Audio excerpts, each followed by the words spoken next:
иргэдийн төлөөлөл саранчлуун баясгалан хоёр гишүүн бол одоо яг энэ асуудлыг бол маш их ярьдаг. Тэгээд асуулт болгонд яриа болгонд орж идэг хамгийн гол хөгжлийн бэрхшээлтэй иргэдийн нэг асуудал саадгүй идэл хүртээмжтэй үйлчилгээний тухай хуулийн төсөл энэ асуудал байдаг. Ерөөсөө юм ярихлаар явсаар угаал саадгүй идэл хүртээмжтэй очдог.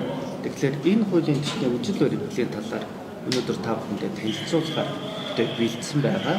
Тэгээд энэ талаар мэдээллийг өгье. Тэгээд дээр нэмээд асуулт өгөх та бүхэн асуугаарай. За ингээс харамжлаа. За би энэ хуулийн практик шаардлагыг та хэдэд уншиж товчлохыг оролдъё. За Монгол улсад өнөөдөр 112 мянга гаруй хөгжлийн бэрхшээлтэй хүн амьдарч байгаагаас 3 хүн тутмын нэгэнд буюу 35 мянга гаруй хүн нийслэл хотод амьдардаг байгаа. За нийт хөгжлийн бэрхшээлтэй хүний 35% нь хөдөлгөөний бэрхшээлтэй буюу таяг, тэрэгцэр, хиймэл хөл хэрэгэлдэг. За 15% нь харааны бэрхшээлтэй, 12% нь сонслын бэрхшээлтэй байгаа. Монгол за энэ бол ингээд нөгөө хөгжлийн бэрхшээлтэй хүний одоо жишээ яриад байна тий. За дараа нь болохоор Монгол улсад жилд дунджаар 170 мянга гаруй осол гэмтлийн шинэ тохиолдол бүртгэгддэг гэж байгаа байхгүй. За 10 мянган хүн амд ноогдох тохиолдол нь 2003 онд 600 хүн байна гэсэн үг. Тэгэхээр 600 хүн жилд ямар нэгэн байдлаар гэмтэлтэй, бэрхтэлтэй болдог гэж байгаа байхгүй. За үргэлжлүүлээд хэдүүлээ үзэхээр нийт осол гэмтлийн 90% нь санамсаргүй байдлаар үлддэг гэж байгаа. Одоо ямар нэгэн юмнаас унах ч гэдэм үү, одоо бүдрээд унцдаг, эсвэл ер нь бол ийм зориудын биш санамсаргүй байдлаар ингэж унаж бэртдэг гэж байгаа. За үүнээс үүдээд зам төврийн осолт, өртөх, за хөгжлийн бэрхшээлтэй болох, амь насаа алдах гэх зэргийн бэрхшээлүүд эндээсээ эхэлж үлддэг гэж байгаа. За тэгвэл ерөнхий боловсролын сургууль, цэцэрлэгийн орчны бүс, за хүүхдийн тоглоомын талбай, явган үний зам стандартын шаардлага хангаагүй учраас хүүхдүүд гэмтдэг. За бие дааж аюулгүй зорчих эрхэм зөрчигдөх гол шалтгаан болдгоо гэж байгаа. За тэгвэл хүүхдүүдийн тухай сая бид нар дурдсан те бид нар хэдэн хүүхэдтэй лээ. За тэгвэл 320 мянган ахмад настай Монгол улс. За жилд ойролцоогоор 75 мянга орчим жирэмсэн эмэгтэй 2 наст хүртэлх насны хүүхдээ асарч байгаа эмэгтэй 50-аас 55 мянга байна гэдэг ийм тоо байдаг. Хүүхдээ тэрэгэн дээр төрөөд явж байгаа эцэг эхийг оролцуулаад 100 мянга гаруй хүн байгаа. За ингээд тооцох юм бол саадгүй орчин хүртээмж шаардлагатай бараг одоо хагас сая хүн Монголд бол байна гэсэн үг. Өөрөөр хэлбэл тэр бүлэг маш эмзэг бөгөөд нэг одоо орчин саад бэрхшээлтэй байх юм бол унах, бэртэх, амь насаа алдах ийм эрсдэлтэй нөхцөл байна гэж ойлгох хэрэгтэй гэсэн үг. За тэгвэл эдгээр хөгжлийн бэрхшээлтэй хүмүүс одоо ахмад настай хүмүүс жирэмсэн хүүхдүүд те за хүүхдээ асарч байгаа эцэг гихт нийгэм эдийн засаг, соёлын эрхээ бусдын нийгэн адил бүрэн дүүрэн эдэлхэд нөгөө талаасаа төрийн үйлчлэгийг саадгүй хүртэхэд өдөр болгон саад бэрхшээлтэй учирч байгаа. Ерөөсөө мэдээллийн бэрхшээлтэй, биед орчин бэрхшээлтэй, хаалгаар орж гарахад бэрхшээлтэй те бүх зүйлүүд нь бэрхшээлтэй байгаа. За эдгээрийг ингээд задлаад үзсэн чинь барилга байгууламж, зам тээвэр, мэдээллийн бүтэц хангалтгүй, төрийн үйлчилгээ хүртээмжгүй байгаа гэдэг нь бол олон судалгаараас харагддаг. За тэгэхээр энэ хүртээмжгүй байгаа байдлаас болоод тэдний эрүүл аюулгүй орчинд амьдрах, бусдын нийгэн адил нийгмийн харилцаанд орох, суралцах, хөдөлмөрлөх, эрүүл мэндийг хамгаалуулах бүх эрх нь бол хязгаарлагдмал байдал руу орчиж байгаа гэсэн үг байхгүй. За тэгэхээр энэ одоо хүн амын тулгамдаад байгаа асуудал нэг юм байна. За дахиад нэг тоо би хэлье. Монгол улсад биш дээ 6525 стандарт байдаг гинэ. За үүнээс барилга байгууламжууд хамааралтай 655, хүрээлэн буй орчинтой холбоотой 235, хотын 20 гаруй стандарт хүчин төгөлдөр үйлчилдэг гэж байна.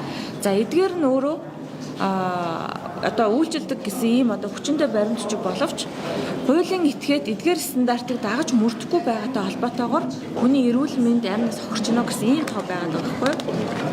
За тэгэхээр энэ эдгээр асуудлуудыг ер нь ингээд бусад улс орн яадаг юм бэ? Яаж шийддэг юм бэ гэдээ үзэхээр одоо бид хоёрын өнөөдрийн та бүхэн танилцуулж одоо хуваалцж байгаа энэ саадгүй орчин хүртээмжтэй үйлчлэгийн хууль шиг хуулиар зохицуулт юм байна. Ягаад гэвэл стандартыг бодвол хууль бол илүү урт настай бөгөөд төсөвтэйгөө уялддаг, салбарын бодлоготой илүү гүн бат ордог, илүү уялдаа холбоотой ийм зохицуулт байж үйлчлэгээ гэж байгаа. За бид нар саадгүй байдлын Хүртээмжийн тухай хуулийг гэр бүлийн яамнаас бас одоо хүлээж авсан. За бид нар жил гаруй ажилласан. Жил гаруй ажилласныхаа дараа яамнаас ирсэн агуулгыг илүү өргөжүүлж зөвхөн хөгжлийн бэрхшээлтэй хүмүүс гэсэн хамрах үрийг саяны хэлсэн ахмад настан одоо хүүхдүүд, бага насны хүүхдүүд, түр хугацаанд хөдөлмөрийн чадвар алдсан хүүхдүүдээр илүү өргөжүүлж өгсөн байгаа. За нөгөө талдаа энэ хуулийн хамрах хүрээний асуудал дотор хуучин барилга яах юм, шинэ барилга яах юм, зам тээврийн асуудлууд яах юм, тий? Явган хүний зам ямар байх юм, мэдээллийн хүртээмж ямар байх юм, нийгмийн үйлчлэгийн хүртээмж ямар байх юм гэдэг асуудлуудыг энэхүү хуульд ингээд зохицуулсан байгаа. За тэгэхээр эх 7 оны 1 өдөр гэхэд та бүхэн дэв парламент дээр манай хуулийг боловсруулж буй төсөл зэлснээс бид хоёрын нэрийг бичиж хайхаар гарч ирэх юм аа. За иймэрхүү байдлаар товчхон мэдээлэл өгье. Тэгээд асуулт байвал хариулъя. За тэгээд тэрэн дээр бас иргэд маань өөрсдөө саналаа өгөх хэрэгтэй. Хуультайгаа танилцах хэрэгтэй. Энэ бол анхдагч хууль болж байгаа. Тийм учраас энэ анхдагч хууль учраас мэдээж хүн болгоны санал тусаж хүн болгоны одоо үзэл бодол ороосоо гэж хүсэж байна. Тэгээд ер нь Монгол улсын саадгүй хүртээмжийн үйлчилгээний талаар одоо дэлхийд дээр олон улсын өмнө ямар үүрэг хариуцлага үлдээсэн бэ гэдгийг бас та нартай хэлж өгье гэж бодож байна. Нэгдсэн үндэсний байгууллагын хүний эрхийн түгээмэл тунхаглал 1948 онд хэн боловч улсынхаа дотор чөлөөтэй зорчих, оршин суух газраа чөлөөтэй сонгох хэрэгтэй гэж заасан. 13 дугаар зүйл хүн бүр нийгмийн гишүүний хувьд нийгмийн халамж эдлэх, түүнчлэн нэр төрөө хадгалах, бие боловсруулж хөгжүүлэхэд зайлшгүй шаардлагатай эдийн засаг нийгэм, соёлын нэртэй улс бүрийн бүтэц нөөц боловсролтой уялдуулан үндэсний хүч чармайл тэгээд олон улсын хамтын ажиллагааны замаар хөгжүүлэх эрхтэй гэсэн ийм одоо заалтууд байдаг. Тэгэхээр энэ нь ерөөсөө зөвхөн Монгол улсууд биш, энэ нь дэлхийн дахинд байдаг хоёрдугаар гэвэл энэ асуудал Монгол улсад байгаа зөвхөн хөгжлийн бэрхшээлтэй биш, энийг маш сайн ойлгоорой. Өндөр настан хүүхэд, за жирэмсэн эмэгтэй, хүүхдээ түрээд явж байгаа тэр одоо эхчүүд, за аав нар дээр нэмэгдээд гадны жуулчид, хүнд чимдаантай, том оврын ачаатай энэ хүмүүсийн хувьд ч гэсэн тохиолддог юм байна. Тэгэхээр энэ хуулийн одоо хамгийн гол чухал асуудал нь энэ дээр байгаа маа. Тэгээд энэ хуулийн хэрэгжилтэн дээр одоо хамгийн том хяналтыг тавих үүрэг, тэгээд хэрэгжилтэн дээр тавих асуудалтай бид хоёр өөрсдөө манлайлалд оролцох болно. За ингээд асуулт тавьчихъя.